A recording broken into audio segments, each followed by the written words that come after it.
Welcome to Keep the Hotel Empty. Today we've kept the hotel empty for a very unique artist, Alexis Fraser. Alexis, welcome. Thank you. I don't want to give away too much about what you do, so normally I would say you're a do of this and that, but we're going to leave it a little bit of mystery for a second here. Okay. Normally I want to press rewind and start back to where art comes into your life, and I definitely want to do that. But you're the first guest that has provided me this unique opportunity, so I am not going to let it go. Okay. What was it like to find out you were a clue on Jeopardy? You saw. I did. And I am a Jeopardy guy. And I was like, oh my God, that's like the coolest damn thing in the whole world. I have to ask her what that was like. I'm still kind of on a high a little bit from, I'm not going to lie, because this was just last Thursday. My husband and I were out just bowling, having a casual date night, and my phone started pinging and people were like, Lex, you're on Jeopardy. And I said, no, I wasn't on Jeopardy. I've done other game shows before, actually. So like I have like this little game show streak. It's kind of a fun fact about me. But I wasn't on Jeopardy. They said, no, your name is being used as a clue on Jeopardy. I was like, what? And to me, that was sort of like, okay, if my name is being used as a clue, have I arrived? I don't know, but this is like some sort of arrival for sure. This is freaking cool. Yeah. So I mean, honestly, truly, like genuinely cool and awesome. I don't even know how it happened. Total surprise. So have you had like a bunch of people? Has there been like some kind of ripple from that stone being thrown already? Well, I definitely garnered, it's funny because like people that I hadn't spoken to like since high school like reached out, you know, and like, so I feel like some people have reached out, and I think people are just genuinely excited to have seen that, and just, you know, when you know somebody and you see their name, cool. right? Yeah. Actually some people have turned up and said, you know, hey, I work for various cosmetic companies, you know, let's chat, you know, so there are some irons in the fire right now as far as, you know, new potential work. I think that just, listen, I keep saying like it was the coolest experience, but also like the best free publicity I've ever had. Yeah. Right. So I feel like, you know, if this is a catalyst to new opportunities, hey, I am here for it. That you got to that point. Yeah, exactly. So yeah, very cool. Okay, well that is too fun. Thank you for indulging me on what was that like, sure. because that had to be too cool. I mean, I don't even know. I'd feel like time stopped if that was me. Oh my gosh, I mean? totally cool. But it was a little easy to get a little, I don't know, I was in my phone a lot the next day just because there was a lot of course, you know, and it's like, I have to put the phone down, get back to reality, you know, but that was my reality for a minute, and it was pretty awesome. So too fun. Yeah. Okay, so now we're going to press rewind like we normally do. Okay. And we'll build up to what your medium is, though I think the cosmetics company part, that's everybody's I guess I little kind of gave it away a little. Who they don't know. Yeah. So take me back to where art comes into your life, because I know you got creativity just running in you. So take me back to where this starts to be something that you identify with. Okay. So I'm an artist. That's my full-time gig. I've been doing it professionally now for 12 years. I've been an artist, a creative my whole life. I always knew that I wanted to do something in the creative realm, to be an artist for a living. However, I was definitely, you know, guided by my guidance counselors and by elders, you know, trying to tell me, you know, an artist, that's, you know, not really the best choice. You know, what about graphic designer or interior design, or, you know, just anything else that was in the design realm. But the idea of just being an artist wasn't something I was guided to do. So I actually went to school for art education, and I went to school to become a secondary art teacher so I could teach high school level art. And my college life was kind of a prolonged one. It was about 9 years until I finally graduated. And I think it's ultimately because I was just trying to find my passion along the way, you know? And my husband, who he's Canadian, he was offered a job in Toronto probably the week after I finally received my certification to become a secondary art teacher. So we moved to Toronto. I am not a citizen, therefore I could not legally work. So we moved to Toronto, and I was a nanny making some cash under the table, and then I was doing my art just to kind of pass the time. Otherwise, in this little studio that we had in our little brownstone apartment downtown. And so I started painting a lot. My artwork was all over the place. It was all kinds of mediums, all kinds of styles. It truly was me just figuring out not even trying to, I didn't even know what I was figuring out. I was just painting because I liked doing it. You know? That was going to be my question. What the impetus was, it's just you had the time on your hands and gravity drew you towards, I'll create. That's what I do. Yep. And usually it would stem from like, I would see a cool, I love photography. So if I would see a really cool photograph online, I would just try to paint it because I really loved hyper realism. I loved painting people and portraits. So I started painting and I would post onto Facebook. So this was, Instagram like wasn't even a thing yet. And people, I would post my creations and slowly people start saying, hey, is that for sale? Or if I give you a picture of, you know, my daughter or my cat, could you paint, you know, him or her? And so then I realized, wait, people want to exchange their money for my artwork. Isn't this what the world told me I couldn't do? Okay, well, let's just try to ride this train a little bit.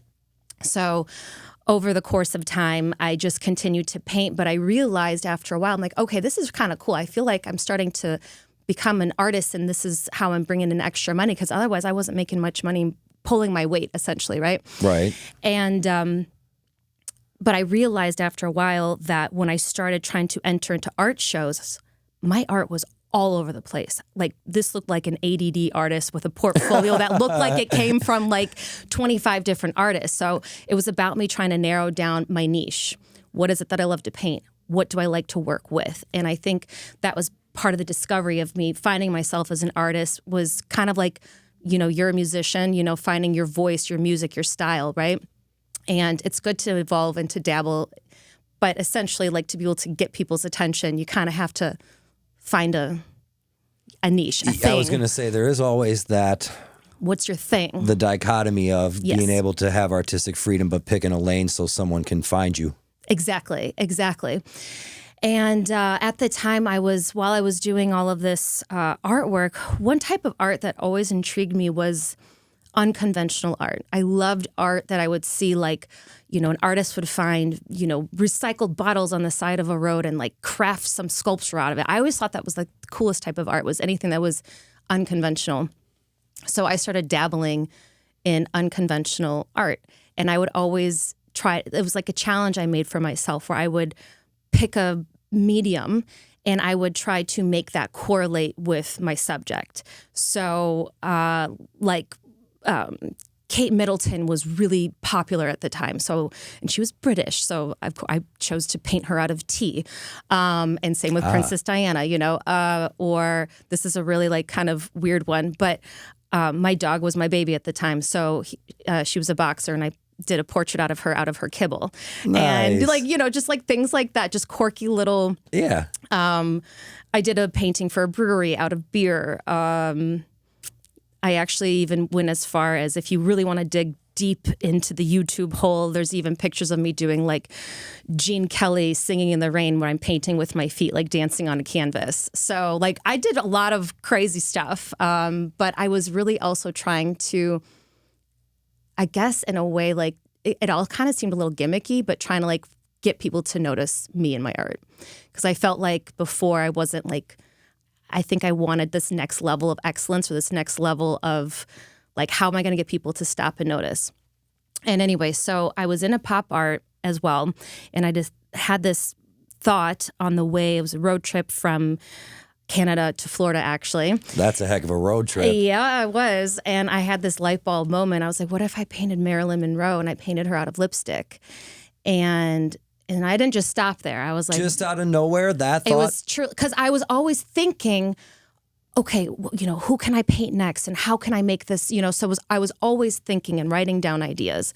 And this idea just popped into my head. Like, okay, because I was doing a lot of pop icons and she was just such a, you know, traditional pop icon that you see in art all the time. And I liked painting her. And I was just thinking, how can I paint her in an unconventional way that'll get people to stop and notice? And I thought of painting her in lipstick. So I was talking to my husband and he's like, that's actually a really cool idea. I love that. It's so feminine and it's so like, I don't know, there's something sassy about it. And I just feel like that's really her. And then, you know, I didn't stop there. I said, but what if I didn't just use lipstick? Like, what if I like painted her with my kiss prints? Because she was so famously known for blowing her kisses and she was a sex symbol and all of that. So he's like, so you're like, you want to like kiss the canvas over and over again to like create this portrait of Marilyn? I said, I think so.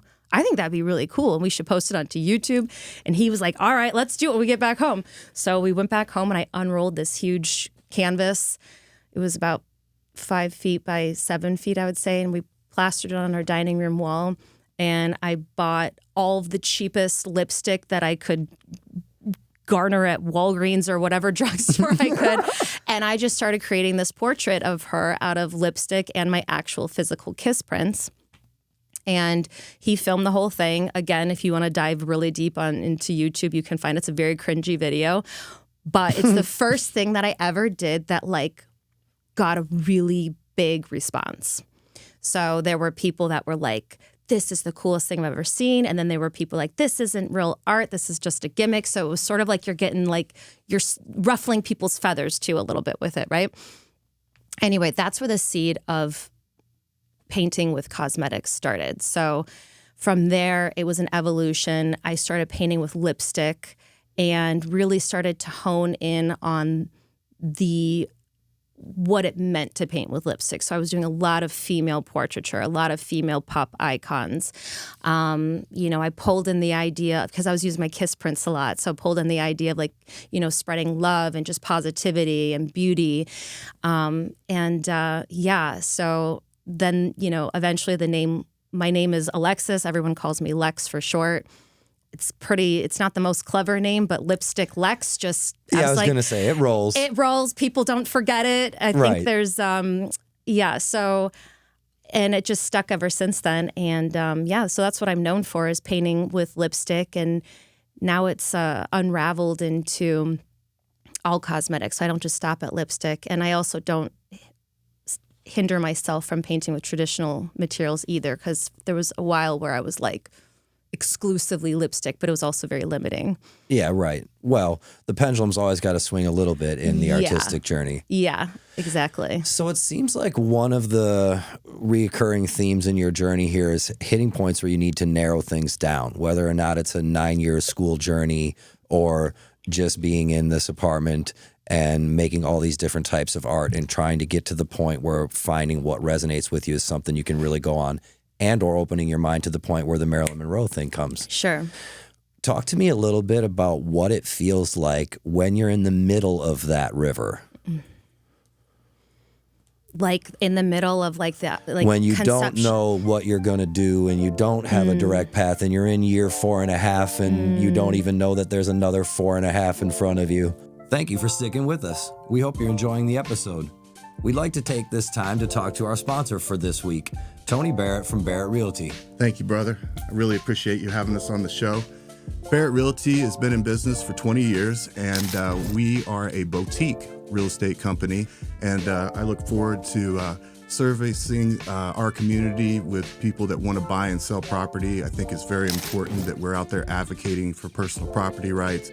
And we want to be the people that you select when it comes to buying and selling homes. So please, if you're interested in buying or selling homes in Manatee, Sarasota, or surrounding counties, reach out to us at Barrett Realty at 941-745-9999 or brmovesyou.com.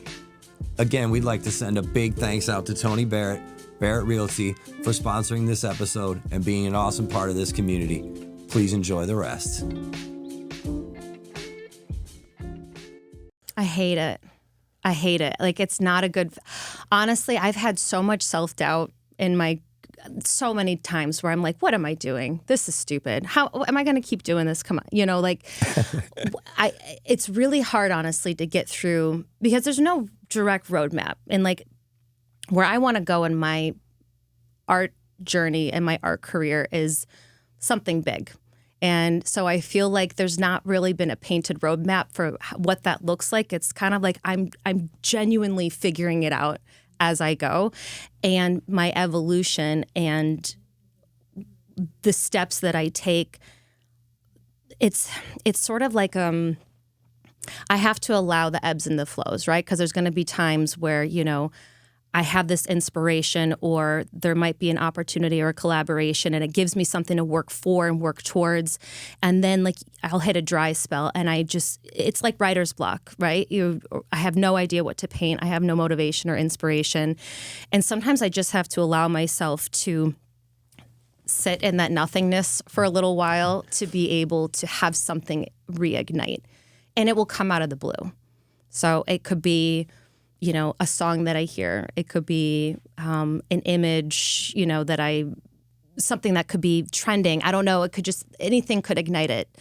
But it's just kind of like allowing those ebbs and flows to occur, I guess, because it's not a good feeling. And I just have to trust the process. Just like my paintings, when I start a painting, I'm having fun. And then I get about like halfway in there and I think, this is garbage.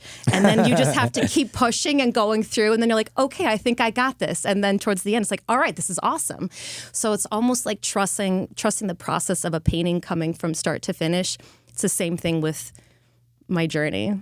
How long did it take you to recognize that that's what you needed to do? When you were in college, did you feel like you were adrift, or were you conscious of the fact you're like, hey, the ebb and flow is what I need to learn to ride here, and this is just part of it. If it takes 9 years, it takes 9 years. No, that's definitely, I think, come with just time and age and maturity. And because I think in my past, I definitely was very much adrift, and I didn't know where I was going at all. And I think things took me longer then than they do now. But I'm also just like, I'm kind of a hustler at heart and at mind now, and I wasn't like that then. I sort of, I don't know. So I think that I've just probably realized it, I guess.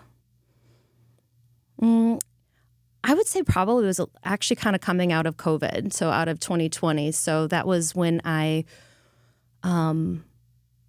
jumped from like 0 to 60 essentially, because I was writing nice and slow and steady, and I actually opened up my first brick and mortar art gallery, and this was right before COVID happened. What was, and I don't mean to sidetrack, but what was the gap of time between the Marilyn Monroe portrait to that? Okay.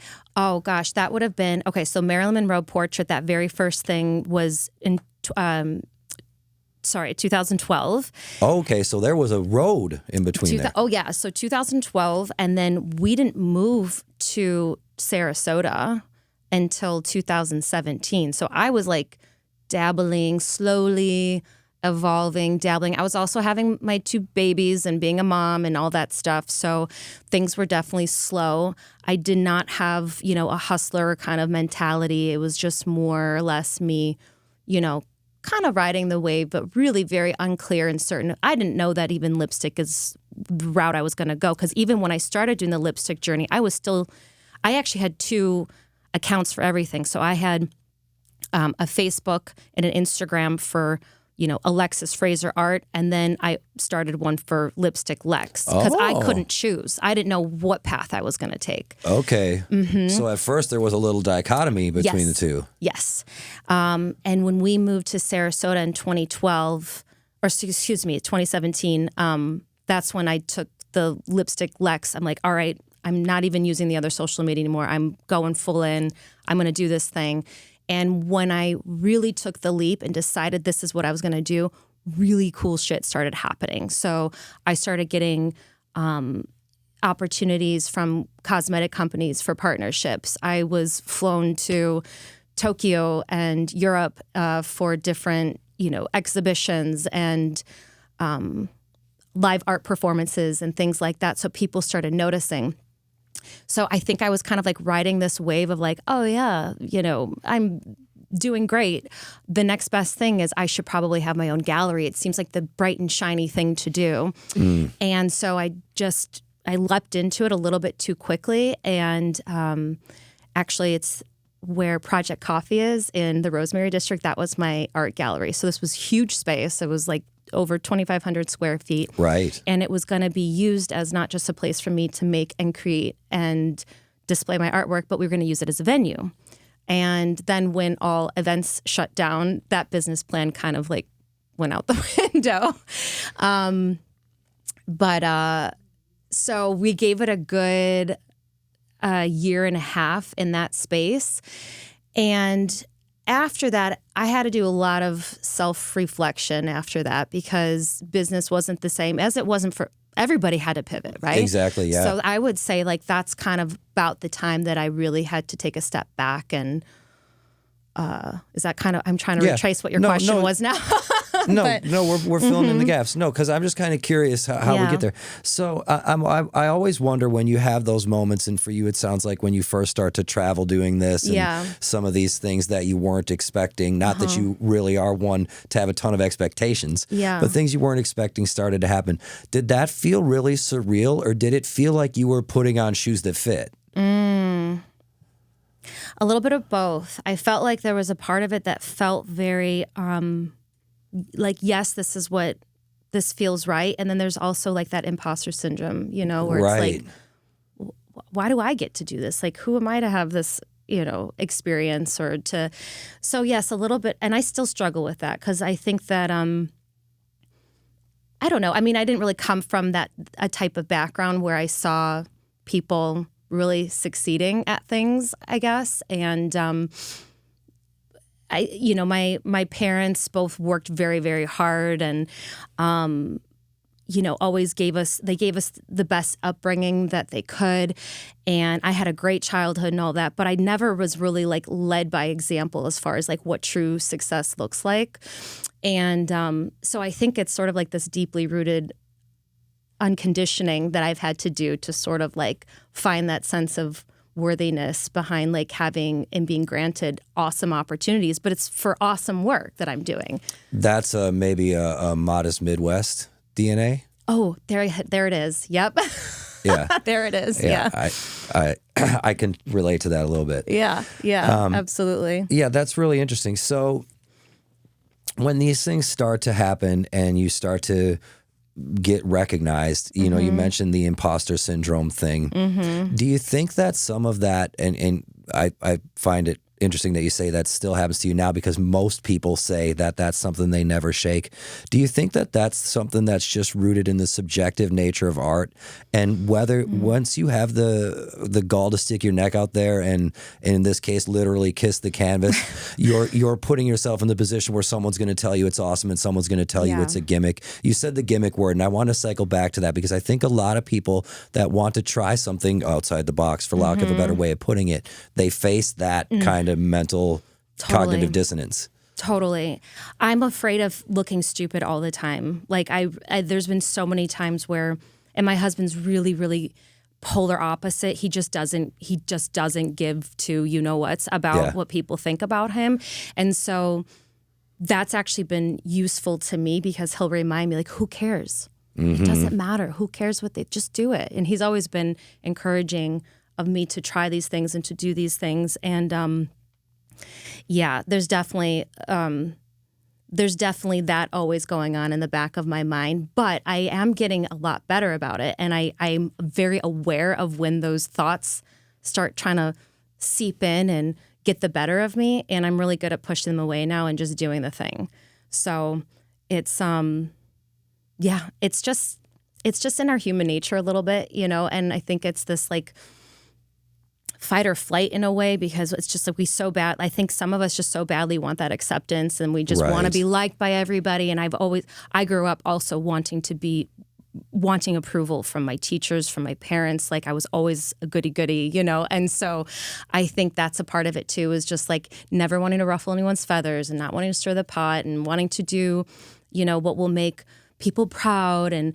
But at the end of the day, it's like, I'm not doing this for them. I'm doing it for me, and I'm also trying to set new examples for my kids. So yeah, that's the realization when you find out there is no gold star. Right. Right. After a while, you have to make your own, I suppose. That's it. Yeah, make my old gold stars. Okay, so you're coming out of the turbulence of COVID. This is pivot time for everybody, like you said. Yep. You've done the brick and mortar thing, which is a tall order, no matter what the case. Very tall. So when you're starting to now, again, have to pivot, you're looking at a wide pantheon of options you can do. What's the narrowing down, or what does the spaghetti at the wall look like at that point? So much spaghetti on the wall. So much sauce, actually. More sauce than spaghetti. So I took a step back. I decided to completely downsize, and I ended up just getting a small studio space that I was working out of, but no one even really knew I was there. I ultimately moved out of that space and just moved back into my home studio. So pretty much since, I would say, the end of 2021, I've been working out of my home studio, just humbly working out of my home. And I love every single thing about it. And it's actually opened up new opportunities. So, over the handful of years, I've been not just working on building my portfolio and commission-based work, but I've been doing a lot of art workshops where I'm able to bring my art to the people. And so usually they're ladies' events, and we paint exclusively with lipstick. So, Valentine's Day season, Mother's Day season, I'm always very booked. But so I've been doing a lot of art workshops, and that's just been good at helping me talk about what I do and introduce myself as an artist. I've also been doing a lot of live painting. So, at various events or establishments, being able to paint in front of an audience and, again, talk about what I do, meet people, network. So just expanding beyond just being a hermit in my studio, I guess. Yeah, which is too easy to do and sometimes too fun. Yes, it is. It is indeed. But, even just like showing up online for social media, it's like it means I have to like put on a real shirt that day. I mean, I don't have to, but I don't want to like totally look like a slob, so it's like gives me a reason to show up a little bit better, I guess. And actually, up until just recently, we just launched my mobile art gallery. So this is something that's been brewing in the backs of our minds for a little while, as far as another way to bring my art to the people. And after COVID, everything became about convenience and concierge, right? Right. And even though I feel like we're like long past that now, it was where the idea originally sparked, I guess, was this idea of, getting mobile and how do I bring my art to the people. So it took a while for me to finally like bite the bullet and pull the trigger on this. But we just opened, my husband helped me build out, it was a brand new 16-foot trailer, and we got it wrapped and all decked out inside. It's very vibey and has all my art. And for a long time, people have been wanting, easy takeaway items, like posters and prints and bespoke gift items, things like that. So just to make my art a little bit more accessible, because, art's a luxury item. So trying to bring it to the people. Yeah. So how do you navigate that because I gather when you were in Toronto and starting to make these pieces, it wasn't because you thought to yourself, oh, I'm going to start selling these and this will be my new thing. Because like you said, you weren't grind mindset or hustle mindset at that point. So talk to me a little bit about when that starts to creep into your artistic journey and how you start to walk the line between, just like you said, having things that are takeaway accessible for people, but still doing the things that maybe look like an ADD person did this. Well, I feel like, it's a difficult thing to navigate as an artist because, even just finding my pricing, how to price a piece of artwork is a really challenging thing for an artist to do because we have to step outside of our own shoes, right? Because I think that there's something about like, oh, well, I made it, like, again, it comes back to that worthiness, right? And your how much value you give to yourself and how much value you're willing to give to the artwork, right? And there's always, for a long time, this level of like excellence that I'm trying to get to. And for many, again, coming back to my husband too, he will always say, you price that too low. You price that too low. You're not giving yourself enough credit. Like, why? And when you make your stuff just a little bit more out of reach, I guess, it just sort of helps elevate the idea of your work a little bit more. And also what I do is exceptionally rare. And so just reminding myself of that. But what was your question? I'm sorry. Really, it is that. What it's like when you have to start incorporating the real nuts and bolts of this is a commodity. I did put my heart and soul in this.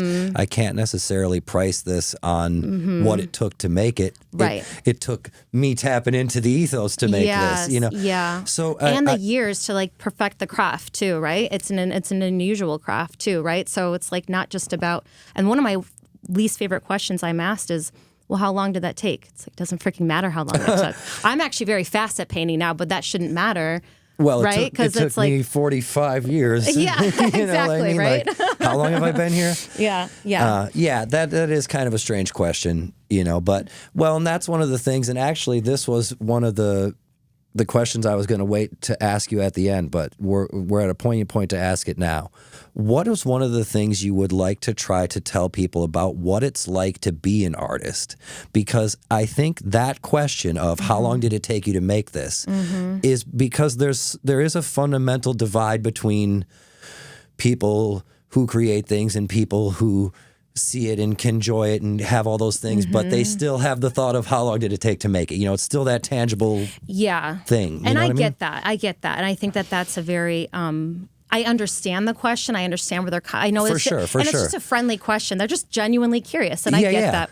What I don't like though is when someone will equate that to the price tag. That's what I don't like. So, or, you know, if somebody, and I would say generally speaking, most people don't. I think the people that reach out for like a commission piece, most people are pretty, actually very gracious to my pricing and all of that. But the odd time they'll be like, yeah, but how long will that take you to make? It shouldn't matter, right? I'm trying to like think of a good analogy or a good equivalent. Time is a weird of quantifier. Like, yeah. So, but, you know, if you ask like a surgeon, you know, like, is he any less valuable if he does the surgery slower? You know, like, no, you want, you know, we're all about efficiency here, right? So, we got to be effective. Yes. Effective, though. Yes. You don't want to rush through a surgery either. But anyway, I digress. So where were we?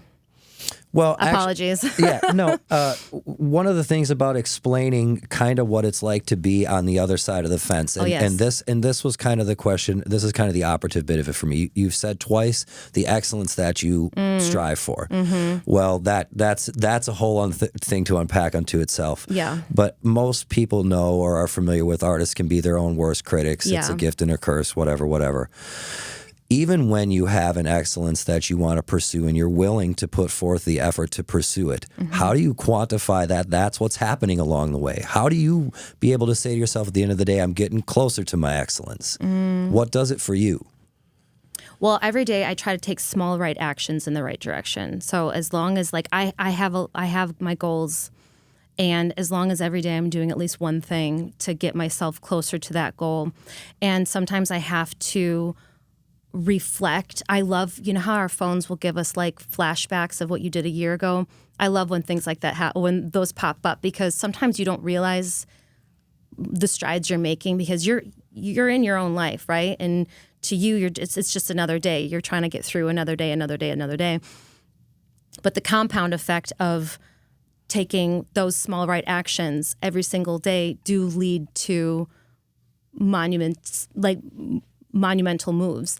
And so I think it's a matter of just constantly doing something to work towards. Some days I've got so much fire in my belly and gusto. It's like I get so much accomplished. And there's some days where I don't feel that way, but I'll do something.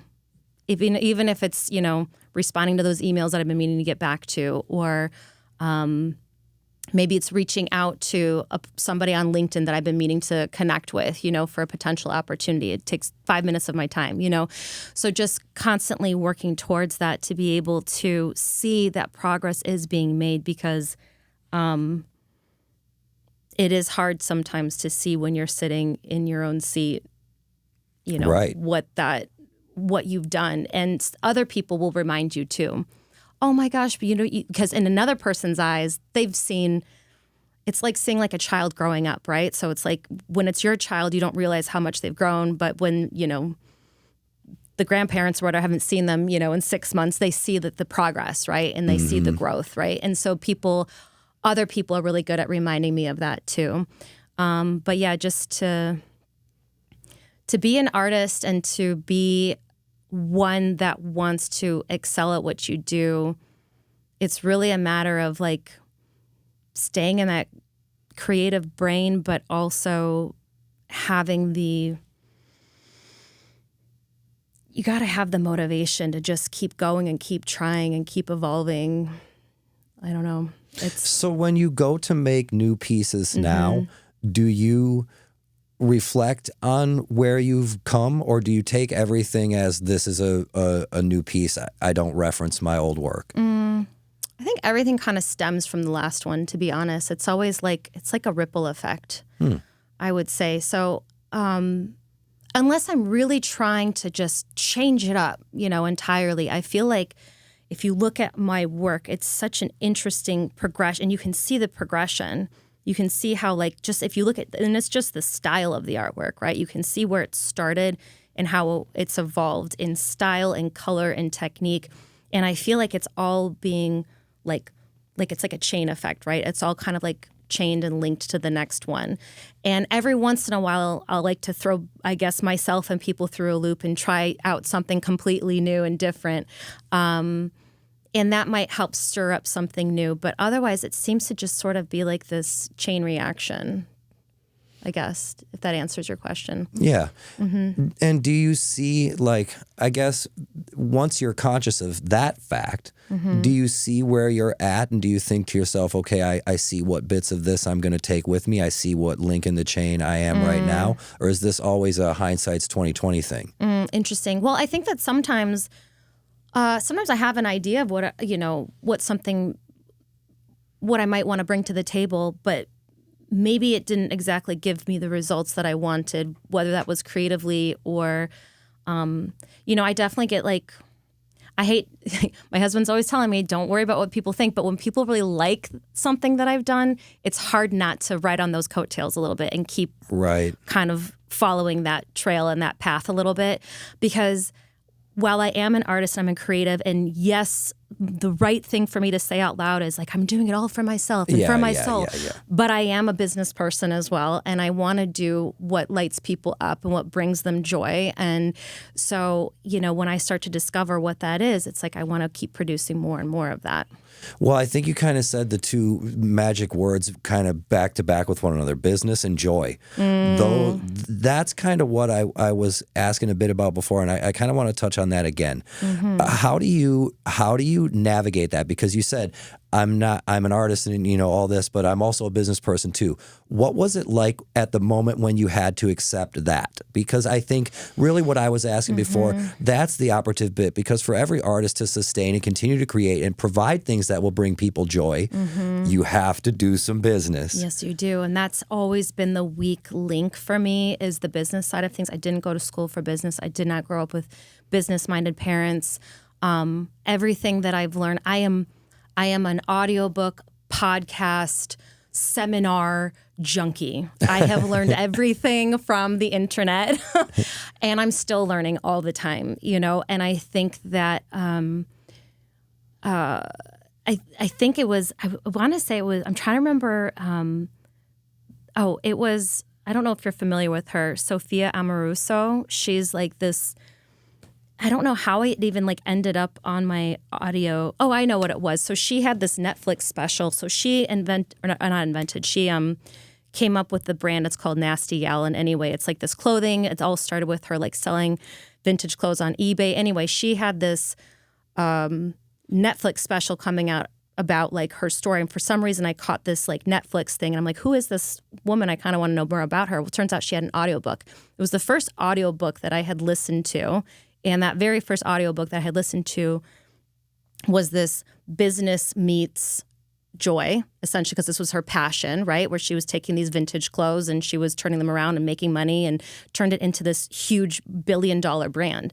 And so I wanted to know more about her. And I'm like, oh, like this whole like entrepreneurial journey of somebody who's like so unassuming is kind of interesting. So that's where that, I guess, mindset started. And like I wanted to read more books like that and learn more about that. And I think that's where like that hustle side, the business side started to kick in for me a little bit, where I started to see myself as not just an artist that, you know, would like to make some money on the side, but how do I turn this into a business? How do I make this a brand? How do I market myself? You know, all of these questions that I was certainly not asking myself before. So sometimes it's just, you got to just be struck by some inspiration, and then it's a ripple effect from there. But so did you find that her story or something about her story felt like it gave you permission to say, I can do this? yeah, definitely. Because she was a lot like me, just not a good student in school. I don't think she didn't really see her. When I was in school, I was a horrible student also. And I think the only thing I ever really thought that I was good at was my art. And that was like, if I was doing something creative in school, then that's where I was thriving and excelling. So what kind of irony was it giving you wanting to become a secondary art teacher, knowing that? I know, isn't that funny? I don't know. I think because I just thought that was like the safe choice, because I never really loved school. Yeah. I did love my art teachers though. And they made an impression on me, and they made me feel like I was they made me feel confident that I could do something. Right. And maybe it's interesting that you met. I've never even actually thought of that until you just mentioned that to me. But yeah, maybe there was a small part of me that was just like wanted to be able to provide and give that back to another young kid too. But yeah, I think that reading and hearing her story of somebody who was otherwise kind of unassuming, but just had this like funny little passion that she did on the side. And it was sort of a similar scenario where, you know, she just posted something and people like, ping, how much is that? Sort of like when I posted my first painting on Facebook, ping, how much is that? It's like, oh, Is that what it felt like to you? Did it feel like just this funny thing you did on the side? Well, at first it was. It was just me, like like I said, I was making artwork to kind of pass the time. No, and I understand that. I don't mean to cut, but lots of people do their funny thing on the side, and they think that they're like really making the Michelangelo over here. You know what I mean? Did you have any sense of taking? I don't want to put it this way, but for want of no other way of putting it, did you have any sense of taking your art seriously or taking it seriously, or were those types of pings and things what started to awaken taking it seriously? I would say, you know, yes, I think that when I would make a piece, I would always imagine like, I did imagine great things. I would imagine like, okay, this is a funny example. Do you know the movie Christmas Story? You know how like Ralphie is imagining his teacher like giving him an A plus, right? Yes. Like my imagination would think like this is like his thesis or whatever it was that he had to write. The wish list for the Red Ryder BB gun. Yes, right. And this like compass and this thing which tells time. The thing that tells time. Poetry, right? Yeah, like yes. I think there's this So part good. of my brain that was delusional enough that thought what I was making was just so great and people would find it. And I guess, I don't know, that silly imagination did something.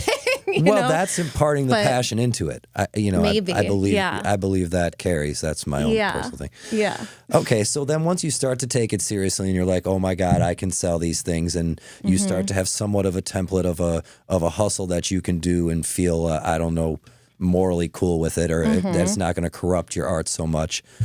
This goes on for a period of time before you do the brick and mortar thing, yeah? Yes, it did.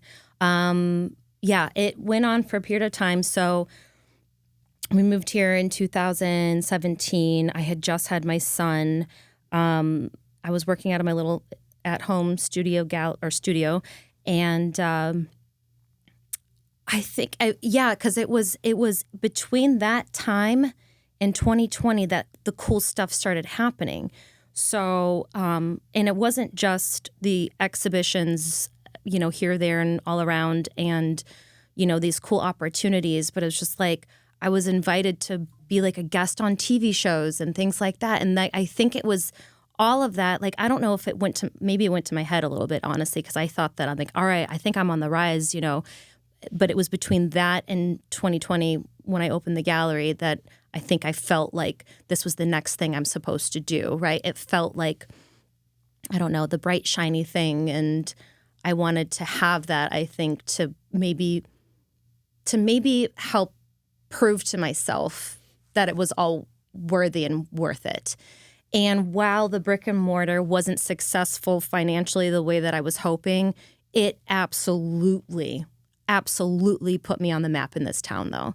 And I think it got people here locally to pay attention and to start noticing my artwork. It helped me. I gained so many new friendships because of it and new clients because of it. And so it was definitely a part of my story that needed to happen. Even though it was like the most depressing thing when I had to throw in the towel and let it go, it's okay because it happened for a brief period of time when it was meant to.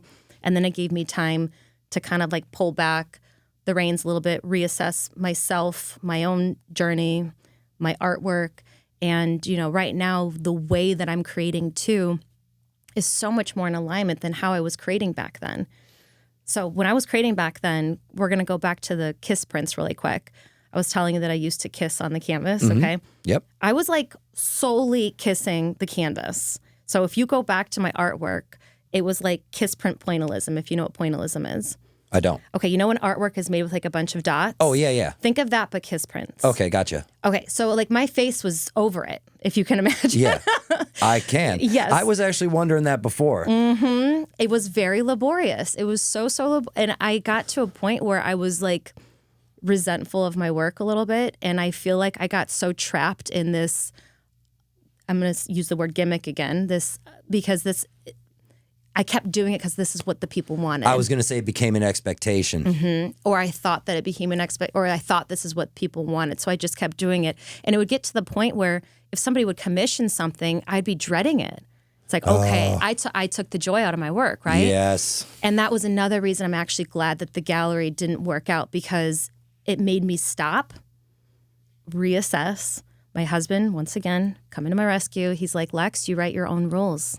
Why? You don't have to do this. And if people are really that upset, they'll go and the new ones will come. And the ones that are always going to be your cheerleader are going to be there no matter what. And he's like, and plus you should be paying people, if they want your kiss prints, they should pay a premium for that. And I agree. Yeah. I agree.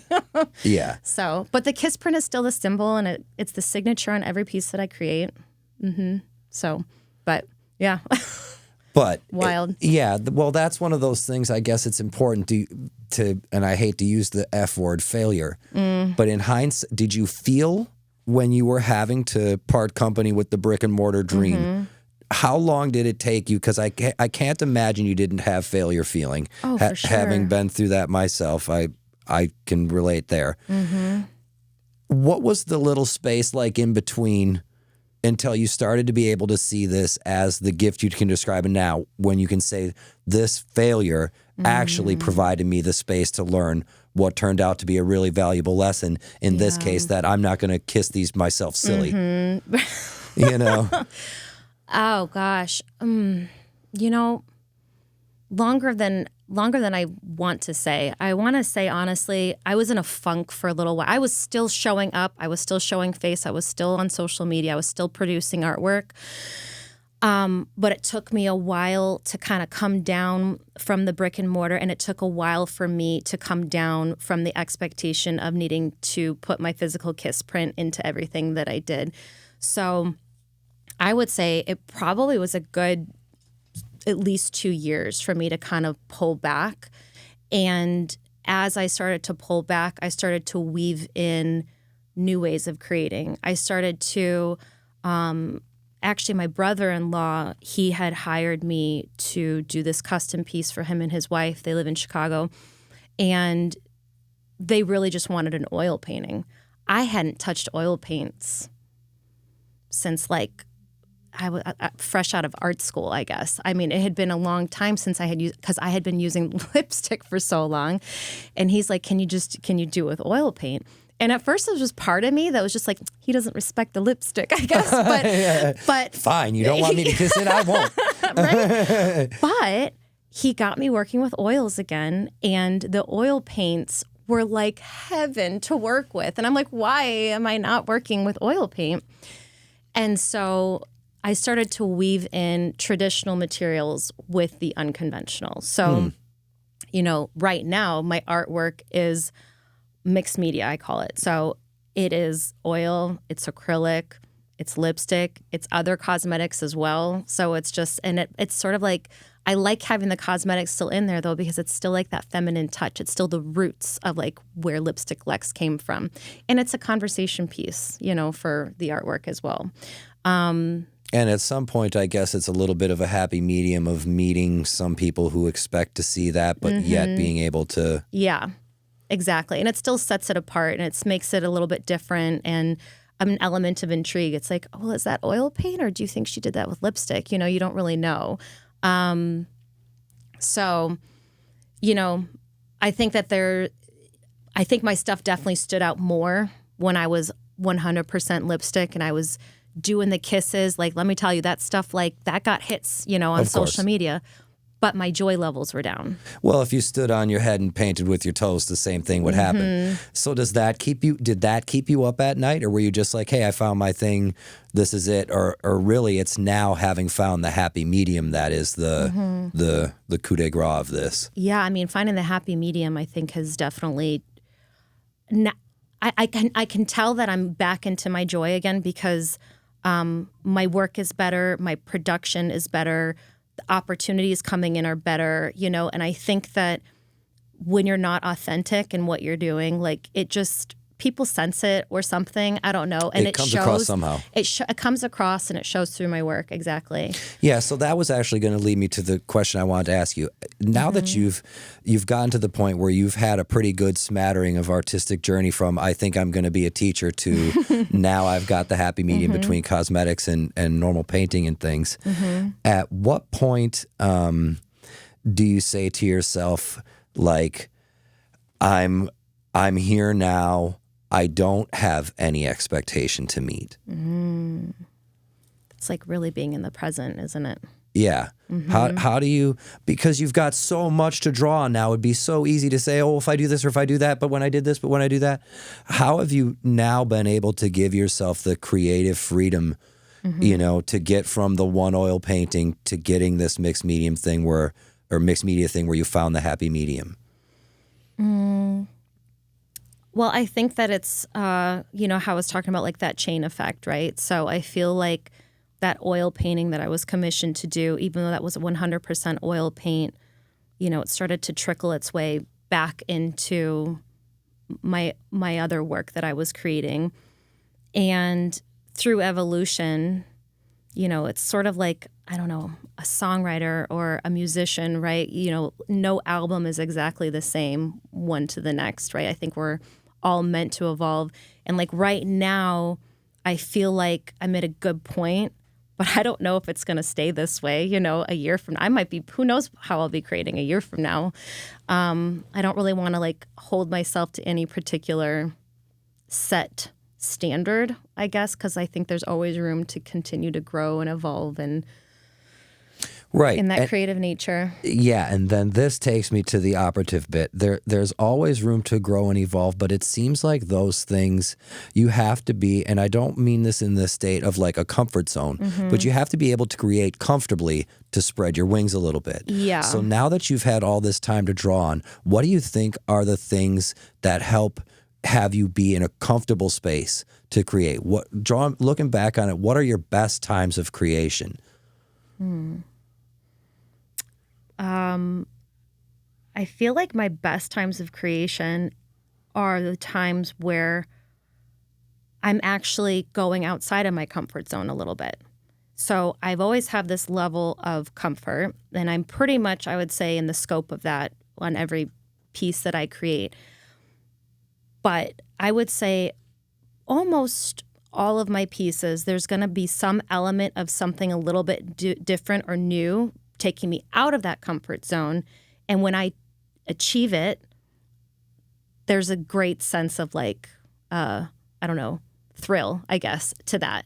And so I think that, yes, staying in that comfort zone is good and comfortable, and I know I'm good at it, but I definitely get on another level of joy or excitement, thrill when I'm able to introduce something that's maybe slightly different or new or a different technique, or I don't know. Does that make sense? Yeah. I'm more kind of wondering what what are the things you can do in your creative process that helps you be in the place to be able to explore and incorporate and find new that pieces helps you of the just map? to be able to. I Yeah. think it's just a matter of just making myself do it. I don't. Yeah, sometimes, and that's just it, and Yeah. I'm curious if that's just it, because people will say the same thing you had mentioned before, writer's block or creative dry spells or whatever. If just making yourself do it is how you get to the point where you So can you're kind of feel... talking about more like how, like finding the inspiration, I guess, or like Yeah, just to get the fire going a little. Yeah, well, finding the comfortability to do something that might suck. Yeah, no, I think it's definitely just starting. It's just doing it, honestly. For me, I guess it's to do something that might. There's actually when I started doing murals, I felt that way because I didn't do murals and I wanted to expand into that realm, and I was scared shitless. You're talking full wall murals. Now this is not done with cosmetics, just so you know. Yeah, This is like that was real my next paint, question. Are you real using paint. spray paint or how you?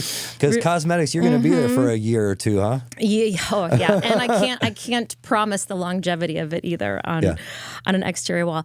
But I feel like that is a good example of me entering a realm of the unknown. I've never done it before, but it's a realm that I want to get into. I think I could be really good at it, but it also could really suck. A plus. Yeah, exactly. But then that part of my delusional brain comes in, and I think there is this part of my brain where it's just like I definitely have those feelings of doubt, but I also have that delusional side too, which just sees me being so great at it and being so proud of myself for it. And and it's just trusting it's just starting. I don't know. It's just like I just do it and then being figure able it to out. latch on to excitement along the way. Yeah, Because- even though there's lots of like screaming doubt, like, oh my God, this is horrible. Yeah, that's what I was just going to say, because the two are going to coincide. Yeah. So maybe some of the answer to that question is making sure you can stay focused on the exciting part, and once you get off the blocks, Yes. follow those breadcrumbs. I guess that's what it would be, yeah, because I don't think there's ever been a project that I've started that I haven't finished. Really? I don't think so. No, I don't think so. I think like I just finish it. I finish it. And it might not like be my favorite always when I'm done, but I've never like started something and then just like thrown paint at it and just given up. Like I always, and actually I don't, not that I can recall at least, I feel like that process is something that I honor very, very much. And I know every piece that I do. And this is something I always tell people when I do my art workshops. People are like, oh, it sucks. It sucks. Let me trust the process. You have to just don't. And you see people just give up. Just give up. But the thing is when you give up, you don't know that you could have. I think there's this element of like, but if I just pushed a little bit further, if I just went a little bit more, could I have actually like overcome that annoying little hurdle, you know?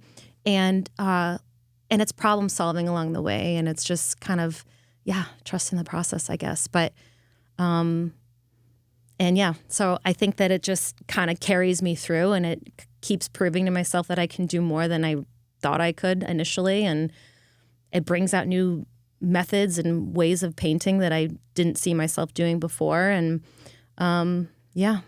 So would you say you enjoy the walk more than the destination? Oh, that's a really good question. I mean, the walk is hard.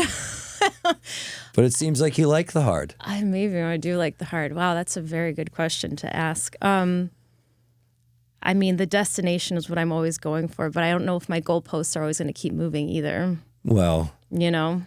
Sounds like you already baked that one in. Yeah. I think I do like the walk a lot, actually. Mm-hmm. And I don't know, like, what that destination's going to really be, you know? And when I get there, it probably, like I said, I'll probably move the goalposts and have another destination in mind. I don't know if I'll Plateaus are the worst place to be. I don't know if I'll stop walking. Yeah, I guess I do enjoy the walk, even though it's like, it's a mind... You know what? Yeah, exactly. Well, you mentioned that you've never had a piece that you haven't finished, and that from a musical world, that's like totally anomalous. So this just begs my one oddball question, and then we can get you out of here on something a little more fun. Have you ever had a piece that you finished and then immediately threw away? I've had a piece that I finish and then I paint over it.